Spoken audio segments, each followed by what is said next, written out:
구독자분들의 부의 사다리를 제공해 드리겠습니다. 안녕하세요. 부의 사다리입니다. 네, 오늘은 6월 23일 목요일 장 마감하고 오늘 같은 경우에는 사실은 증시도 계속 빠지고 있고, 그다음에 사실은 이렇게 하락장의 개별 종목 단위로 영상을 올리면서 이렇게 말씀을 드릴 수 있는 내용들도 상당히 지금 제한적입니다. 특히 국내 같은 경우에는 하락할 때는 종목 분석 레포트도 나오지 않는 상황이기 때문에 지금 장에서는 개별 종목의 시황이나 매매 동향과 그리고 어떤 차트의 움직임들을 살펴보는 것보다는 전반적으로 현재 증시가 어떻고, 그리고 어떤 상황이고, 그리고 앞으로 어떻게 전개해 나갈 가능성이 높은지를 그냥 통합적으로 설명드리는 게 더 좋을 것 같아서, 오늘 같은 경우에는 특별하게 그냥 영상 하나로 제가 커버하는 종목들 중에서 많이 보시는 분들의 종목을 추려서 분석을 연이어서 하겠습니다. 그래서 제가 댓글에 각 종목별로 영상 그 분석 시점을 기재를 해 놓을 테니까, 다른 종목은 크게 관심이 없으신 분들은 그 어떤 그 구간에 맞게끔 영상을 보시면 될 것 같습니다. 네, 일단 첫 번째로는 먼저 증시 시황부터 먼저 말씀드리도록 하겠습니다. 이게 지금 금융투자협회에서 나오는 국내 증시 자금 추이인데요. 여기서 보는 부분은 바로 이 위탁 매매 미수금과 그리고 반대 매매 금액과 그리고 비중입니다. 일단은 지금 보게 되시면은 반대 매매가 주가가 지속적으로 빠지기 시작했던 6월 14일부터 지속적으로 200억 원대 이상으로 나오고 있고요. 그리고 그 규모가 점점 줄어들고 있으면은 바닥이라고 느낄 수 있겠지만, 사실은 규모가 줄어들지 않고 계속 200억 원대 이상을 진행을 하고 있습니다. 이 말은 뭐냐면은 아직도 개별 종목별로 차이는 있겠지만, 소위 말해서 사람들이 신용융자가 터지면, 그러니까 반대매매, 뭐 스탁론, 현금 미수, 뭐 이런 것들이 다 터지면 그때가 바닥이고 그때부터 출발한다라고 하지만, 아직은 이런 반대매매 금액들과 현재 유지되는 금액들을 봤을 때는 여전히 현금은 빵빵하기 때문에, 사람들이 반대매매 터질 것 같으면 담보 비율, 현금 넣어서 담보 비율 맞추고 유지하는 그런 부분들이 충분히 있을 수 있다. 그렇기 때문에 현재 반대매매가 지속적으로 많이 나오고 있지만, 지금 상황에서 단기간에 반대매매가 다 터지고 바닥이 되었다라고 인식할 만한 어떤 시그널은 전혀 없다라고 일단 말씀드리려고 위 내용을 봤습니다. 그 다음에 이제 신용잔고 추이 볼게요. 지금 보게 되시면은 신용 거래는 여전히 담보 융자는 이 정도 있고요. 사실 요거는 다음으로 스킵을 하고요. 제가 보여드리고 싶었던 게 대차 잔고예요. 결국에 그러니까 공매도를 보통 칠 때 대차를 먼저 하고 그 다음에 공매도를 치지 않습니까? 여기도 지금 보게 되시면은 대차 거래와 공매도 비교 및 공시. 대차 거래는 간단히 말하면은 돈 주고 빌리는 겁니다, 주식을. 그리고 그 빌린 주식을 갖고 쇼트 셀링이라고 좀 보게 있죠. 공매도가 숏을 치는 거예요. 숏이 이제 하락을 예상하고 하락이 베팅하는 걸 숏이라고 그러고, 상승을 예상하고 상승이 베팅하는 걸 롱이라고 합니다. 그렇기 때문에 우리나라는 차입 후 공매도, 그러니까 주식을 빌린 주식을 갖고 공매도를 쳐야지, 무차입 공매도, 주식을 빌리지 않고 공매도 치는 거는 불법입니다. 네. 근데 다만 우리나라에서는 왜 그래도 공매도가 개선되어야 되는 부분에 있어서는, 우리나라는 외국인과 기관 투자자들의 공매도 상환 기간이 없기 때문에, 미국 같은 경우에는 제가 알기로 90일인가, 정확하게 일수는 제가 정확하게 기억은 안 나는데 어쨌든 상환 기간이 정해져 있습니다. 그렇기 때문에 그러니까 언젠간 하락하지만 단기간 내에 하락을 과하게 하면, 소위 말해서 그 미국의 GM이나 뭐 이런 그 AMC 같은 회사들처럼 어떤 공매도 숏을 청산시키기 위한 밈 주식들이 나타나는 것들도 공매도 상환 기간이 한정적이기 때문에 이거 상환 안 하면 안 되거든요. 그렇기 때문에 공매도를 투자하는 외국인이나 기관 투자자들도 본인들의 투자 손실을 최소화하기 위해서 숏 커버링을 하는 그런 사건들이 미국에서 나올 수 있지만, 우리나라에서는 전혀 불가능하다. 그런 말씀을 드리겠습니다. 그래서 특히 뭐 요거는 정치적으로 연결돼 있어서 조금 보수적으로 말씀드리면, 어느 정권이든 공매도를 폐지하겠다라고 얘기하는 사람은 사실은 크게 전혀 어떤 금융시장에서의 어떤 체질 개선을 할 생각이 없다라고 생각하시면 좋을 것 같습니다. 제가 볼 때는 공매도의 상환 기간을 투자자별 그 주체들과 관계없이 동일하게 하겠다. 이 정도만 나와도 그 사람은 뭐 금융업계에 있는 사람은 정말 대단하다. 그리고 그게 실현이 되건 안 되건을 떠나서 최소한 금융시장에서 개인 투자자들을 위해서 보호를 하려는 활동을 하고 있구나라고 생각하시면 좋을 것 같습니다. 지금 보게 되시면은 잔고 금액은 줄었어요. 왜 줄었냐? 평가 금액이 낮아졌기 때문에. 그래서 잔고 금액이 줄었다고 해서 괜찮은 게 아니고 주수가 계속 늘고 있거든요. 네. 그래서 어제도 들었고 이게 이제 하루 전날까지 나오기 때문에 그래서 주수도 계속 늘고 있고 상위 10개 종목을 한번 보도록 하겠습니다. 지금 보게 되시면은 제가 몇 번 커버했던 종목이었던 두산 에너빌리티도 여기 확인이 되고 그리고 제가 계속적으로 커버하고 있는 HMM도 대차 잔고 상위 탑 10에 있습니다. 물론 금액은 금액마저도 탑 2네요. 네, 가장 두 번째 금액을 갖고 있고 주수로도 상당히 많은 주수를 갖고 있습니다. 뭐 외국인 투자자들의 어떤 숏을 바라보는 걸 수도 있고 그냥 단순히 기술적으로 매매 제가 매번 말씀드렸지만 HMM 같은 경우에는 다른 종목들보다 하락폭이 덜 했기 때문에 그걸 보고 매매를 하는 경우도 있습니다. 어쨌든 뭐 이후에 어찌됐든 대차잔고 상위 종목에 있다는 부분은 상당히 리스크가 있는 그런 부분들입니다. 두 번째로 이제 통계 정보 시스템 볼 건데요. 정보 데이터 시스템 KRX에서 제공되는 종목들을 볼 텐데 지금 현재 우리나라에서 연기금이 주식을 비중을 줄이겠다 그런 내용들을 꾸준히 얘기하고 있거든요. 그럼에도 불구하고 6월 한 달간 연기금은 도대체 어떤 종목을 샀을까 사실 궁금해 하실 수도 있을 겁니다. 그래서 제가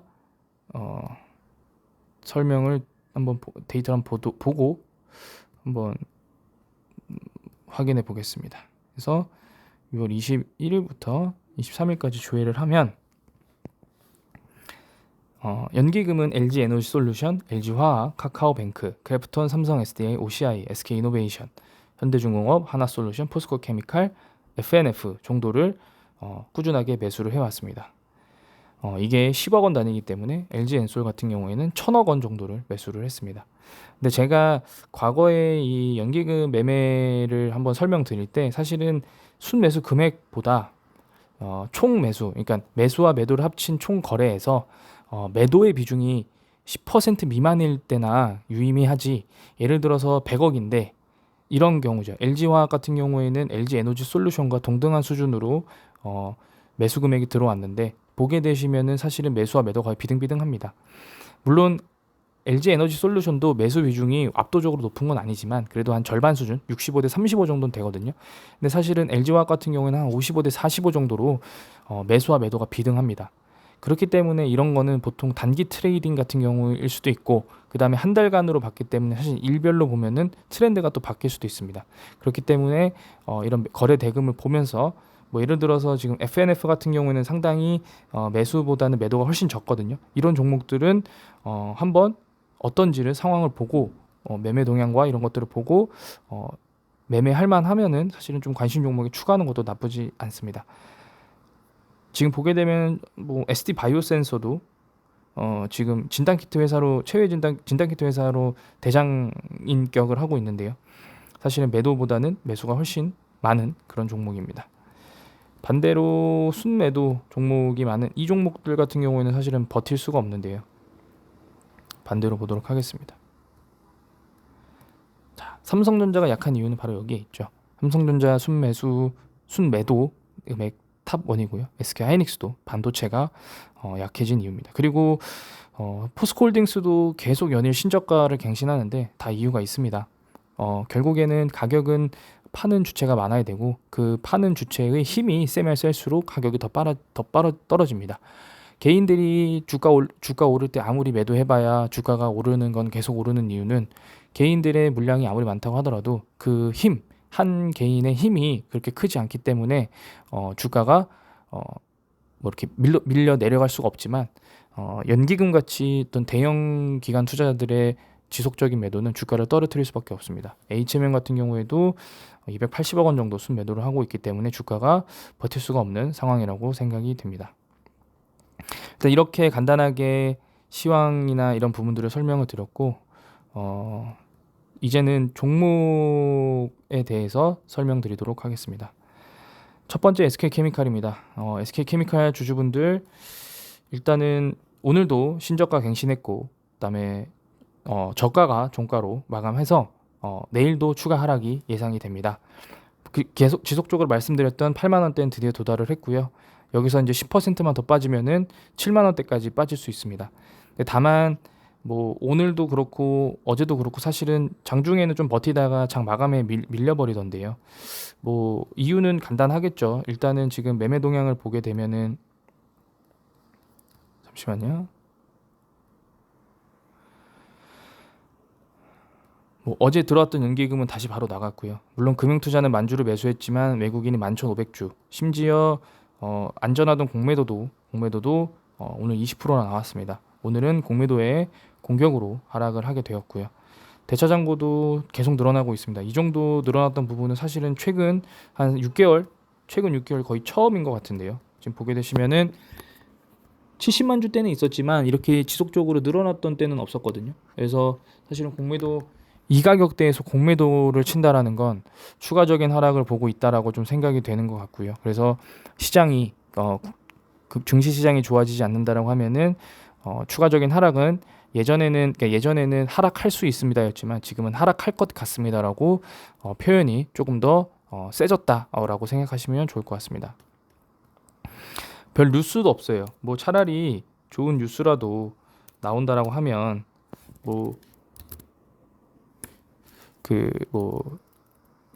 말씀을 드리면서 사실은 조금 이렇게 얘기를 할 텐데 뉴스가 전혀 없기 때문에 잠시만요. 뉴스가 없기 때문에 지금은 사실은 SK케미칼 같은 경우에는 제가 커버하는 종목들 중에서 사실은 좀 힘든 그런 종목입니다. 그래서 뭐 다른 분들도 아시겠지만 이 영상을 보시는 분들도 아시겠지만 이 종목에 대해서는 뭐 지금 사회적 가치 6,700원 창출했다는 것도 의미가 없고 뭐 3년 뒤 국내 페페트병 10% 재활용 원료로 활용하겠다. 이 내용은 제가 다들 아시는 거잖아요. 아시지만 이런 지금 어떤 친환경적인 섹터가 현재 관심을 받을 수 있는 상황이 아니다.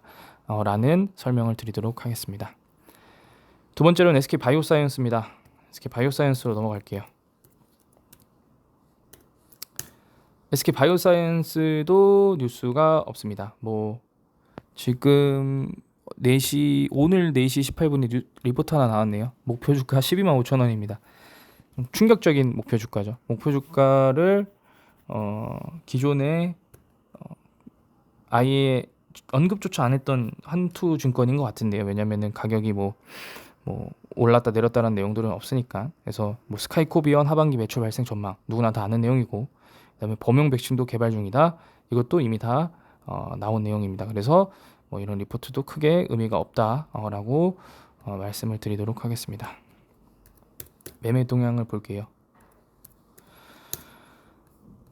오늘도 연기금 3,000주 매도를 했고, 뭐 외국인이 금액은 적지만 매수가 들어왔고, 기관 투자자들 중에서 금융투자 사모펀드가 좀 2만 주대 매수가 들어왔지만, 뭐 아시다시피 현재 상황에서는 오늘 원숭이 두창 관련주들이 좀 급락을 했다가 막판에 살짝 말아 올린 것도 아니고 살짝 반등을 줬는데, 제가 어제도 말씀드렸지만 원숭이 두창 같은 경우에는 해외에서 한 군데만 아마 백신인지 치료제인지 확보를 하고 있는 걸로 알고 있고, 국내에서도 백신이나 치료제가 없기 때문에 500명의 그 백신 양을 제약을 해외에서 수입해 오는 걸로 알고 있습니다.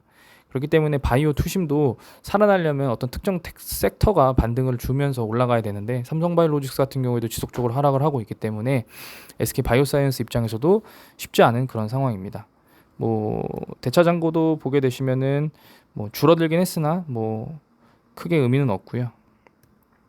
공매도도 오늘 11%로 다시 많이 나왔습니다. 그래서 오늘 같은 경우에는 그 외국인이 순매수로 끝났지만 매수 증감이 오히려 줄었기 때문에 사실은 어제같이 몇만 주대의 외국인의 매수가 아니고 몇천 주대로 줄어들었기 때문에 개인의 매도가 늘어났지만 외국인의 매수가 줄었고, 그리고 단기 투자 관점의 금투와 그리고 어떤 행동을 벌일지 모르는 사모펀드가 들어왔기 때문에 사실은 지금 상황에서는 애매하다. 네, 그렇게 말씀드리도록 하겠습니다. 그리고 마무리로 차트를 보고 SK바이오사이언스도 간단히 넘어가도록 하겠습니다. 아이고.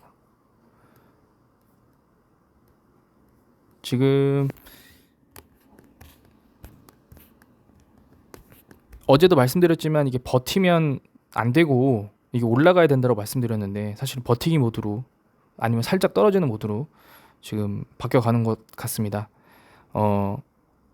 제가 버티면 안 된다고 말씀드렸던 이유는 이렇게 하락하고 있는 시점에서 따라 내려가던가 아니면 버텼으면 올라가던가 둘 중 하나를 해야지 옆으로 기면서 스리슬쩍 내려가게 되면은 이 종목에 대해서 상당히 힘이 약해집니다. 그러면서 볼린저 밴드 하단선과 현재 위치가 더 벌어졌을 때 시장에 악재가 나오면 그 갭을 메꾸기 위해서 더 급락을 하게 됩니다. 그러면 아무래도 다시 시장이 회복했을 때 회복하는 그런 펀더멘탈이 약해지기 때문에 지금 상태는 좀 안 좋은 상태로 지나가고 있습니다만 어쨌든 시장의 움직임을 봐야 되기 때문에 전일에 노바백스가 가장 많이 올랐습니다. 그럼에도 불구하고 그래서 이런 어떤 다른 요소들을 좀 기대어 볼 수 있는 요소들이 있을지를 한번 확인을 해봐야 될 것 같습니다. 네, SK바이오사이언스는 여기까지 하도록 하겠습니다. HMM입니다.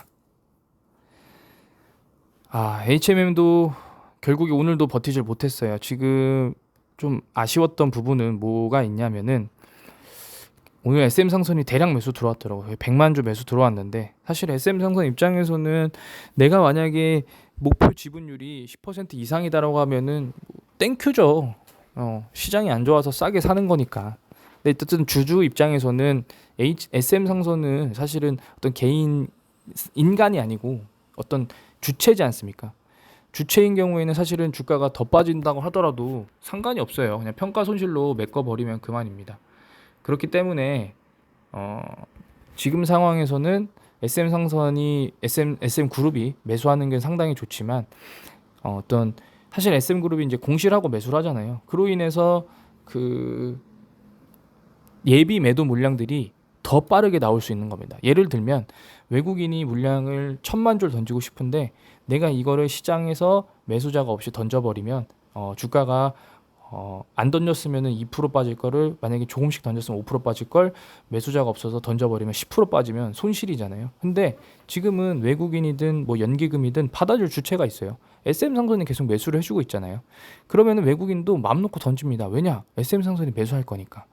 그러면은 외국인도 조금 덜 손해보고 매도를 치고 연기금도 뭐 덜 손해를 보고 매도를 치고 반대로 기타 법인 SM상선은 자기네들은 원래 사야 되는데 던지는 주체들 때문에 주가가 빠지면 자기가 예상했던 것보다 더 싸게 살 수 있잖아요. 주가가 오를 때 매수를 해버리면은 아무래도 비싸게 매수를 해야 되니까 떨어질 때 매수를 하면 싸게 살 수 있잖아요. 그러면 오히려 더 이득인 거죠. SM상선도 결국에는. 그렇기 때문에 지금 뭐 HMM은 결국에 지금 지지해줘야 될 선을 지지해주지 못했기 때문에 이제는 좀 얇은 지지 라인대인 23,000원대와 여긴 아마 금방 무너질 것 같고요. 마지막 최종 지지선인 21,000원대가 기다리고 있습니다. 이 가격대 21,000원대에서도 결국에 반등을 하지 못한다라고 하면 사실은 그 다음에는 그 과거에 21,000원까지 빠질 때 대가 아마 18,000원대까지 열어보자 18,000원에서 15,000원까지 열어보자라고 한번 말씀드렸던 기억이 나는데요. 여기까지도 빠질 수 있으니까 뭐 이렇게 마음의 준비를 하자라고 말씀드렸습니다. 다행히 그때 21,000원에서 반등을 줬는데 결국에 똑같은 시점인 21,000원대에서 반등을 못 준다라고 하면은 만 원 후반대까지는 후반대까지는 충분히 갈 수 있는 그런 상황까지도 더 열어봐야 됩니다. 사실은 그 밑에 뭐 11,000원, 12,000원 여기까지는 사실상 불가능하다고 저는 생각을 합니다. 여기까지 빠지려면은 시장이 망해야 되거든요. 근데 오늘 아침 뉴스를 보니까 HMM 안 좋은 뉴스를 하나 내놨더라고요. 뭐 피크아웃 됐다. 근데 피크아웃 돼서 그러면 영업이익과 매출액이 급감했느냐? 사실은 다른 기업들이 이미 피크아웃을 훨씬 했고 피크아웃 한 기업들의 주가 변동폭과 HMM의 주가 변동폭이 얼마나 차이가 나는지를 확인한 다음에 사실은 주가 반영을 해야 되는데 그냥 이런 뉴스에 그냥 우수수 떨어지는 겁니다. 그렇기 때문에 제가 볼 때는 지금 상황에서는 HMM 주주분들은 이제는 매수할 타이밍을 좀 봐야 된다라고 생각을 합니다. 그러면은 매수를 할 타이밍이 언제냐? 사실은 저는 일단은 두 가지 조건을 좀 확인을 하고 있는데요. 일단 첫 번째는 아이고 잠시만요. 첫 번째는 연기금이 돌아오느냐, 두 번째는 외국인이 돌아오느냐, 세 번째는 지지선을 지키느냐. 자, 세 가지 중에 한 개라도 성립이 된다라고 하면, 세 가지 중에 한 개라도 성립이 된다라고 하면 무조건 들어갑니다. 들어가야 되는 타이밍이라고 봅니다. 왜냐, 우리는 명확한 바닥을 찾을 수 없고, 이 세 가지, 과거에 21,000원 떨어질 때 지속적으로 매수해서 또 외국인이 다시 돌아오느냐, 아니면은 그 이후에 37,000원 갈 때 연기금이 매수했던 주체가 다시 돌아오느냐, 아니면은 거래량 관점에서 21,000원대, 23,000원대의 지지선을 지켜주고 반등하는 그런 기술적인 매매가 가능하느냐, 요 세 가지 중에 한 개라도 적용이 된다라고 하면은 저는 그때가 매수 타이밍이라고 봅니다. 단순히 가격적인 측면, 근데 대신에 제가 이 순서대로 했듯이 사실 1번과 2번의 비중은 거의 이 세 개의 비중을 보면 이게 40%고 지지선은 한 20%입니다. 왜냐하면 거래량 같은 경우에는 코로나처럼 그냥 팬데믹이 와버리면은 그런 거 다 무시하고 그냥 깨버리거든요. 60일선, 200일선 해봐야 다 소용없습니다. 그렇기 때문에 중요도는 연기금과 외국인의 새로운 다시 유입이 가장 중요하고, 남은 한 10%에서 20% 정도가 어떤 거래량 관점에서 21,000원과 23,000원을 지지해 주는지를 확인해 보고 결정하면 조금 더 낫지 않나라고 생각을 하고 있습니다. 네, 이상으로 HMM은 여기서 마치도록 하겠습니다. 그 다음에는 더존비존에 대해서 영상을 올리도록 하겠습니다. 사실 더존비존 같은 경우에는 시장이 좀 안 좋아질 때 자사주 매입을 시작을 하면서 주가가 잠깐 반등했었는데요. 그래서 3만원대, 2만원대 깨질 것 같았는데 자사주 매입을 시작하면서 사실은 다시 반등을 했다가 시장이 안 좋아지다 보니까 다시 하락을 하고 있습니다. 아마 기타 법인으로 자사주 매입을 하고 있는 것 같은데요. 제가 더존비존은 아니고 제가 말씀드린 적이 있는데, 자기 주식 매매라고 검색을 하면 자기 주식 매매,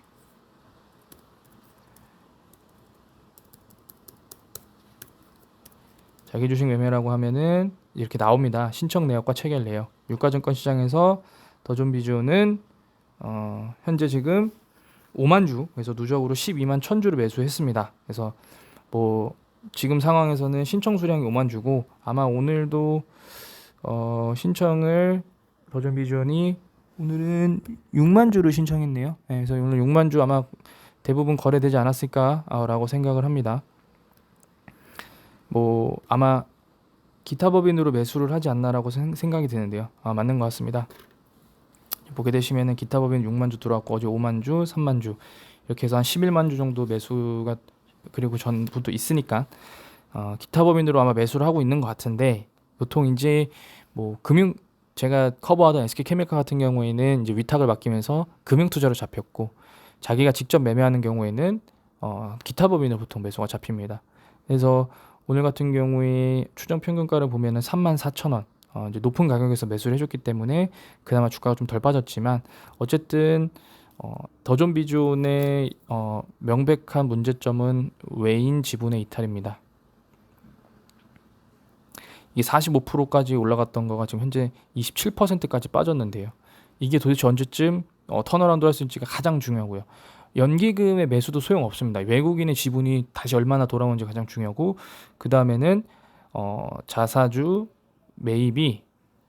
매입과 어떤 주체가 다시 매수를 해주느냐. 그러니까 자사주 매입만으로는 주가 올리기가 힘들어요. 왜냐면은 제가 방금 전 영상에도 말씀드렸지만, 매수 예정 금액이 있으면 매도 예정자들이 미친 듯이 던집니다. 왜냐? 받아줄 주체가 있으니까. 하루에 6만 주 신청했다? 그러면 그냥 단순히 산술적으로 나는 그럼 오늘 5만 주 던져도 받아줄 주체가 있네. 얘네들 다 매수 호가에 걸어놓을 거니까 시장가에 다 던져버리지 뭐. 호가 탄탄하면 그냥 다 던져버리지 뭐 이렇게 돼버립니다.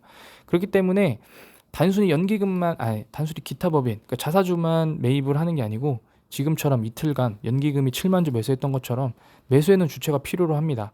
사실 연기금이 더존비존을 어떤 뺨을 때린 게 하루 이틀이 아니기 때문에 지금 상태로는 단순하게 더존비존의 어떤 투자 심리가 돌아왔다라고 설명드리긴 어렵고요. 그래서 한 2, 3일 정도는 더 지켜보고 추가 매수할 수 있는 타이밍이 올지를 좀 봐야 될 것 같습니다.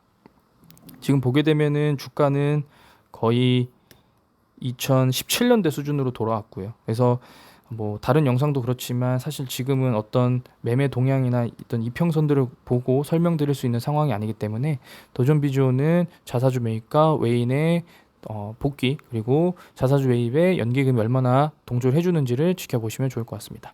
네, 더존비존 영상은 여기서 마치도록 하겠습니다. 다음은 두산에너빌리티입니다. 지금 두산에너빌리티 같은 경우에는 정부 정책주로 주가가 오늘 반등을 좀 했는데요. 사실은 제가 계속 말씀드리지만 기존 원전으로는 쉽지 않습니다.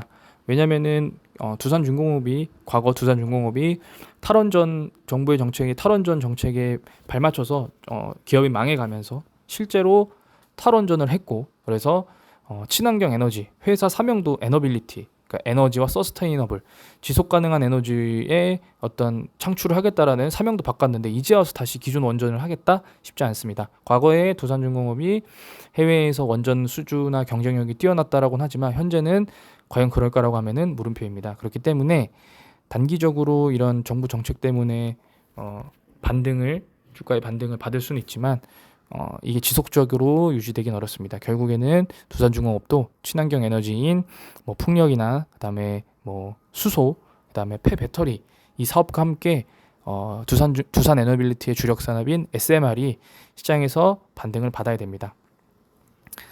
뭐 매매 동향 같은 경우에도 사실은 두산에너빌리티도 그렇게 깨끗하진 못해요. 오늘 거래량이 터졌습니다만 터지면서 외국인의 물량들이 나왔고 그리고 연기금이나 금투 투신, 그다음에 사모펀드, 기타 법인도 매도가 나왔기 때문에 투신의 매수만으로는 사실은 뭐 두산중공업이 오늘 가격이 턴어라운드 했다라고 보기에는 어려운 상황입니다. 공매도 같은 경우에도 오늘 8% 어제와 동일하게 나왔고 그다음에 뭐 뉴스를 한번 보면은 잠시만요. 뉴스를 좀 좋은 뉴스가 나온다라고 하면 모르겠지만 사실은 이 원전 회복, 그러니까 결국 기존 원전에 대한 내용들만 나오거든요. 쉽지 않습니다. 뭐 SMR과 소형 원전과 기존 원전이 같은 원전이라고 볼 수도 있겠지만 결국 기술력이나 주요 기업들도 많이 다릅니다. 미국의 뉴스케이사도 그 스펙 상장을 9불이었나요? 10불에 하고 나서 사실은 비빌대고 있거든요. 뭐 이렇게 크게 오르지도 못하고 현재 뉴스케일이 10.5불입니다. 그러니까 뭐 조금 오르긴 했습니다만 어쨌든 미국의 SMR도 쉽지 않은 상황이고 그리고 아무래도 지금 인플레이션이 너무 심하다 보니까 어떤 SMR을 짓는 어떤 계획을 하고 어떤 완공을 하는 데까지 있어서의 비용들도 과거에 비해서 다시 정립을 해야 되기 때문에 이런 부분들 때문에 어떤 이런 굵직한 산업에 어떤 투자를 하기에는 되게 어려운 상황입니다. 그런 상황에서 물론 두산에너빌리티는 다른 사업도 하고 있기 때문에 제가 볼 때는 미래에 과거에 한 10년간 우하향하듯 두산에너빌리티는 10년간 우상향할 수 있는 기업입니다만 지금 상황은 좀 쉽지는 않다라고 말씀을 드리도록 하겠습니다. 네, 오늘 영상은 여기서 마치도록 하겠습니다. 시청해 주셔서 감사합니다.